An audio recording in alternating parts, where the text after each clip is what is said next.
जंगलों में होते हैं बहुत सारे भयानक जानवर जो सिर्फ करना चाहते हैं आपका शिकार। और तो और जंगलों में मौसम का भी कोई भरोसा नहीं, लेकिन कोई सपने में भी नहीं सोचेगा कि ऐसे भयानक जंगल में कोई बस पाद मारने के लिए मर सकता है। हाँ जी, पाद मारने के लिए पाद।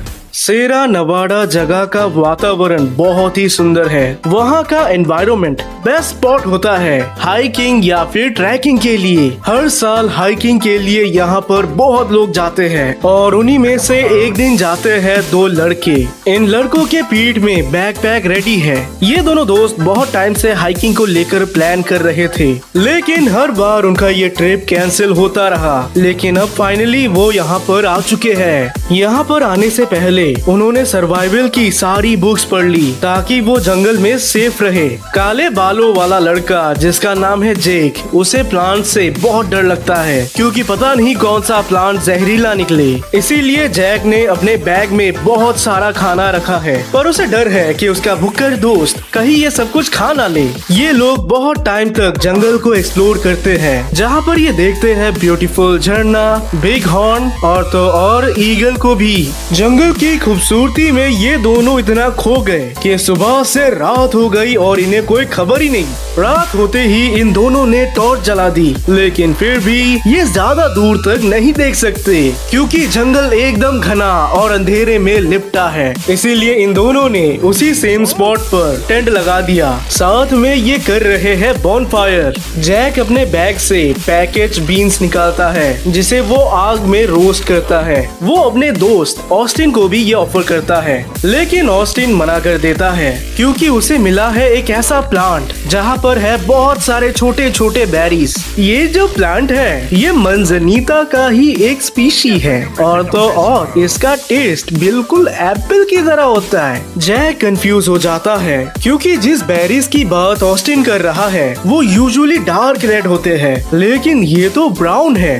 रुको, जैक ऑस्टिन को ठीक उसी समय रोकता है जब वो एक बेरी अपने मुंह के अंदर डाल ही रहा था। ऑस्टिन ने जैक की बात नहीं मानी और फिर वो तोड़ता है कई सारे बेरीज। वहीं पर जैक अपना बीन्स खा रहा होता है और उसका दोस्त मुट्ठी भर बेरीज। ऑस्टिन को इसका टेस्ट बहुत बढ़िया लगा और इसे खाकर कोई इमीडिएट रिएक्शन भी नहीं होता, जिसके चलते जैक सोचता है कि शायद सही में ये नॉर्मल होगा। लेकिन खाते खाते जैक अपने दोस्त को देखता है। ऑस्टिन के पेट में हो रहा है बहुत तेज दर्द। जेक दौड़कर उसके पास जाता है उसे पकड़ने के लिए कि तभी ऑस्टिन ने मारा एक बहुत बड़ा पाद। इसके चलते ये दोनों जोर जोर से हंसने लगी, लेकिन जेक की हंसी रुक जाती है जब ऑस्टिन बार बार पाद रहा होता है। उसके बाद में बहुत गंदी बदबू थी और वो पूरे रात टेंट के अंदर पादता गया और पादता गया। पाद की आवाज और गंदे बदबू के कारण जेक पूरी रात सो ही नहीं पाया।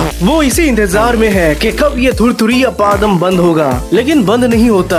उल्टा दबदबाद पादम निर्मल प्राण गटकम पाद निकलते रहता है। सुबह हो जाती है। जेक पूरी रात नहीं सोया, लेकिन अभी तक उसके दोस्त के पादने की क्षमता खत्म नहीं हुई। ऑस्टिन जेक से माफी नहीं मांगता, उल्टा वो उसको चिढ़ाने की कोशिश करता है कि बच्चों कैसा लगा मेरा पाद का गंध, मजा आया। जेक क्लियरली खुश नहीं था क्योंकि अगर ऑस्टिन ने पिछली रात उसकी बात सुनी होती तो एटलीस्ट वो चैन से सो पाता, लेकिन ना उसकी नींद पूरी हुई और ना उसके दोस्त की बदमाशी। टेंट को पैक करते समय जेक के मन में एक ख्याल आता है कि अगर वो इस लोहे के डंडे से ऑस्टिन के सर पे मारे तो वो आराम से मर जाएगा। लेकिन फिर उसने धीरे धीरे खुद को काबू किया क्योंकि ये कुछ ज्यादा हो जाएगा ना। Would you really murder your best friend for just a whole night fart? Well, I don't think that's a good idea. Jake ने खुद को दिलासा दिया कि जल्द ही ऑस्टिन पाद मारना बंद कर देगा, लेकिन ऐसा होता नहीं। वो पूरे रास्ते पाद मारता जाता है। ऑस्टिन रास्ते में रुककर बोलता है कि वो बहुत थक गया है और वो पानी पीना चाहता है। उसे बिल्कुल भी अच्छा नहीं लग रहा। जैक भी उसे बोलना चाहता है कि उसके पागलपंती के कारण पूरी रात वो सो नहीं पाया, लेकिन फॉर सम रीजन वो ये बातें शेयर नहीं कर पाता। फिर ऑस्टिन पानी पीकर ये दोनों वापस आगे बढ़ते हैं। जेक को अब ना ही जंगल की कोई खुशबू मिल रही है और ना ही वहाँ बसने वाले एनिमल्स या फिर बर्ड्स या फिर कोई इंसेक्ट्स। रास्ते में जेक ने एक शेर को देखा जो उन्हें देखकर भाग रहा होता है। शायद ये सब ऑस्टिन के पाद के कारण हो रहा है। पूरा का पूरा जंगल प्रदूषित हो चुका है। ये रूपक भैया, प्रदूषित नहीं, पादूषित पादूषित।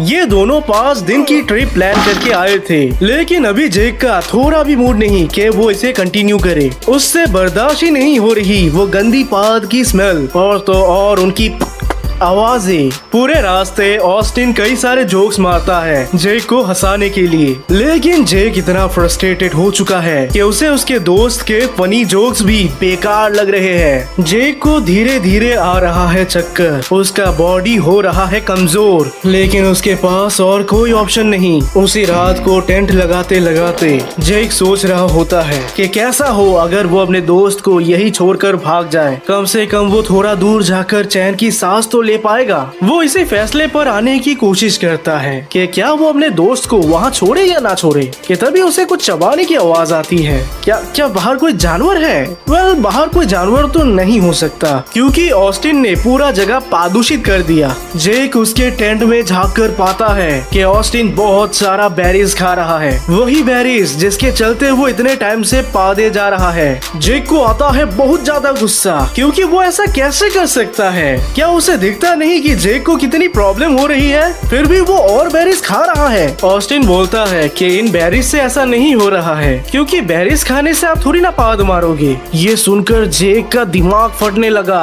और वो गुस्से से बाहर निकलता है। वो ऑस्टिन को यहाँ से जाने को बोलता है। वहीं पर ऑस्टिन टेंट से झांककर उसे सॉरी बोलता है। वो बोलता है कि उसके साथ ऐसा मत करो, कुछ ही देर में पाद मारना बंद भी हो जाएगा, लेकिन जिस तरह से वो छोड़ रहा है आई डोंट थिंक बंद होगा। जेक अपने बगल में एक पत्थर पड़ा हुआ देखता है। वो इस पत्थर को उठाकर सीधे ऑस्टिन के सर पर मारता है। वो इतने फोर्स से मारता है कि उसी स्पॉट पर ऑस्टिन की मौत हो जाती है। तुरंत हवा चेंज हो जाता है, अब और पाद की स्मेल नहीं आती। फाइनली अब जेक चैन की सांस ले सकता है, लेकिन वो ये भी देख सकता है कि उसने बहुत बड़ी गड़बड़ कर दी है, इसीलिए तुरंत उसने पैकिंग करना शुरू किया। फिर ऑस्टिन की बॉडी को वो एक चट्टान से नीचे फेंक देता है। अगली सुबह जेक अपने घर की तरफ जाता है। इस बार वो पूरा अकेला है, लेकिन उसे फर्क नहीं पड़ता क्योंकि अभी वो बहुत ही आराम में है। वही रास्ते पर वो फॉट बेरीज को देखता है, यानी कि उसी पौधे को। इसीलिए वो एक पेज पर लिखता है कि चाहे कुछ भी हो जाए,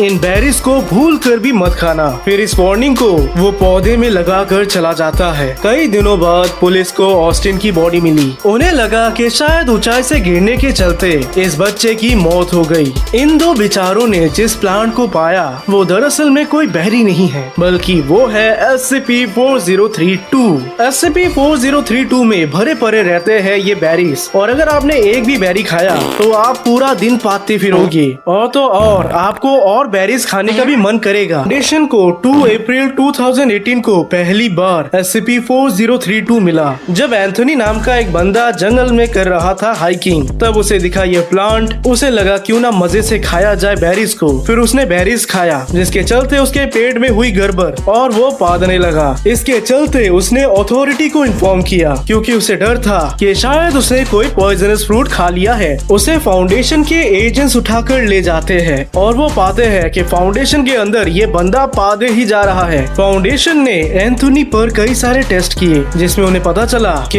यदि कोई बंदा बेरीज खाकर किसी रूम के अंदर बंद रहता है तो गैस के कारण उसे होगी भयंकर सफोकेशन। उसके पूरे बॉडी के अंदर गैस भर जाएगा, जिसके चलते वो मर जाएगा। एक रिसर्चर ने एंथनी को ही डी क्लास बना दिया ताकि वो उस पर और टेस्ट कर सके। उन्होंने उसे रखा एक सेल के अंदर जो कि मौजूद है साइट 88 में। कुछ ही देर पाते पाते उसका पूरा सेल ग्रीन हो गया। 5 घंटे बाद डी क्लास कंप्लेन करता है कि उसे सांस लेने में प्रॉब्लम हो रही है, जिसके चलते वेंडिंग मशीन चला दिया गया। लेकिन फिर बाकी के रिसर्चर्स कंप्लेन करने लगे कि पूरे साइड में गंदा स्मेल कर रहा है, जिसके चलते वेंडिंग मशीन को बंद किया गया। कई सारे रिसर्चर्स की हालत खराब हो गई, जिसके बाद वो बैठकर बात करते हैं कि क्यों ना वो इसे जंगल के बीचों बीच रखे।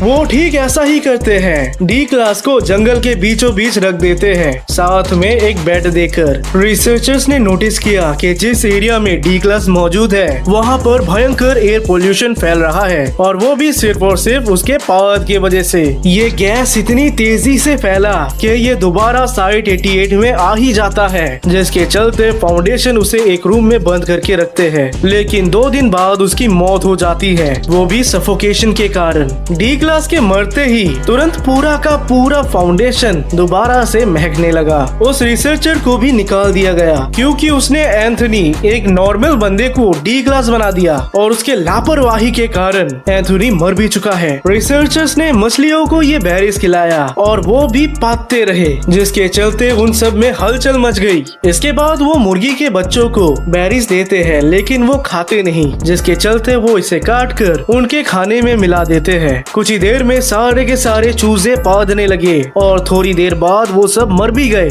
उन्होंने एक स्लॉथ पर भी ये टेस्ट किया है, लेकिन शायद से ये टेस्ट कुछ ज्यादा ही हॉरिबल निकल गया क्योंकि इसका रिपोर्ट फाउंडेशन के साइट पर डिलीटेड है। फाउंडेशन ने SCP-4032 को एक साइड में रखा है, वो भी बाकी सारे अजीबोगरीब प्लांट्स के साथ। अगर कोई भी रिसर्चर चुपके से इन बेरीज को खाता है तो उसे नौकरी से निकाल दिया जाएगा, और अगर कोई जानवर इन बेरीज को खाए तो उसे पकड़कर जला दिया जाएगा। अगर फाउंडेशन को ऐसा कोई भी पौधा मिले तो वो इसे उखाड़ के फाउंडेशन में आके लगा देंगे, लेकिन फिलहाल उन्हें SCP-4032 जैसा और कोई भी एक्स्ट्रा प्लांट नहीं मिला। और यही है कहानी पादू पादू बेरीज की। क्या आप पादना चाहते हो? क्या आप बेरीज खाना चाहते हो? अगले गिव अवे में मैं यही बेरीज आप सबको खिलाऊंगा।